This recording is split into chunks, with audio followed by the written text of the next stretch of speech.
Hey there. I just got back from the beach, and my friends here are a little noisy. Sorry about that. But I had a really, really incredible experience. After filming that last video, I went out and I walked along the beach to come back to the hotel where I'm staying.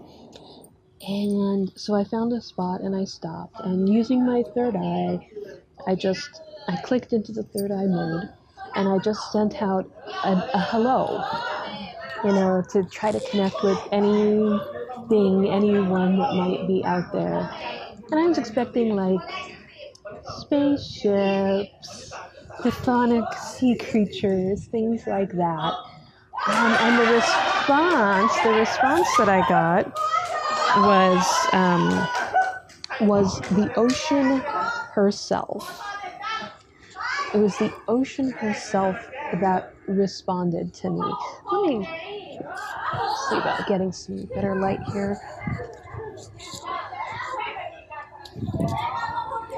So it was the ocean herself that responded to me. And the ocean just has its own independent intelligence that I was connecting with. And of course, the ocean does not speak English. The ocean does not speak using human language. So it was, entirely a third eye communication. And it's not something that I can put into words so easily. But what I got was that the ocean, the sea,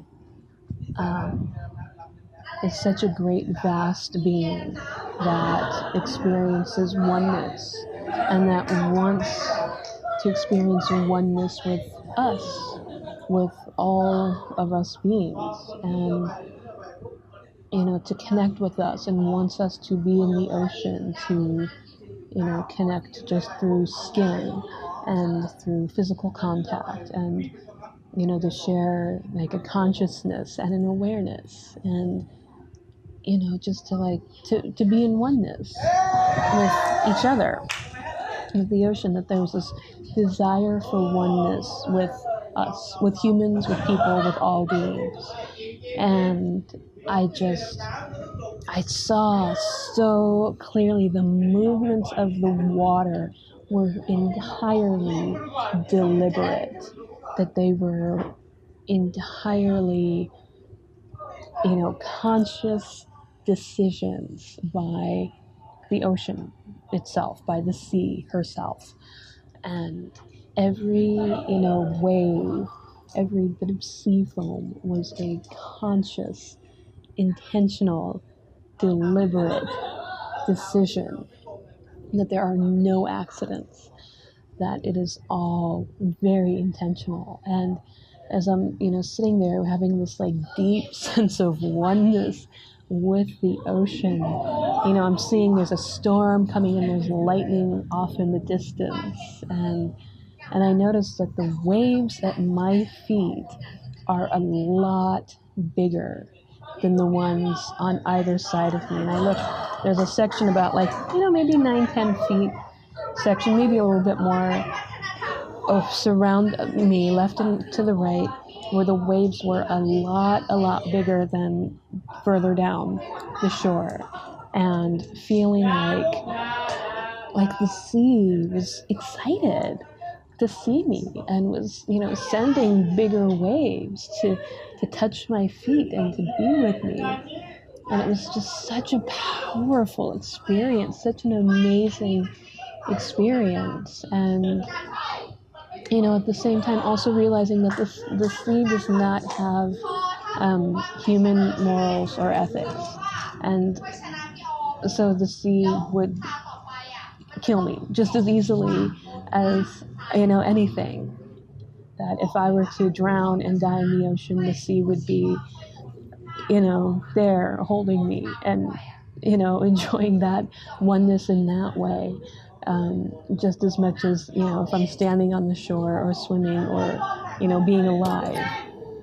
So Yeah, the sea has no mercy. The sea has no mercy, but the ocean is a living, conscious being. It has an independent consciousness, and it is like, wow. Okay, that was nice. It was so hard to leave. It was so hard to leave and to come back in. Um, but yeah, once I got that message about, the sea doesn't care, and if I were to like die and drown, she wouldn't, care. Um, just like having this visual of my body like sinking to the bottom of the ocean, it was, kind of motivating me to get out. And I'm hoping that was like my own imagination and not my third eye. Yeah, so it was beautiful, and it was intense, and it was more exciting than seeing spaceships or giant chthonic sea creatures. But to be able to connect with the ocean as a being, as a consciousness. And when I was out there earlier, or however many days ago, when I was out like swimming, I felt that this ocean, that the sea was such a mother. I got such a strong mother energy from the ocean.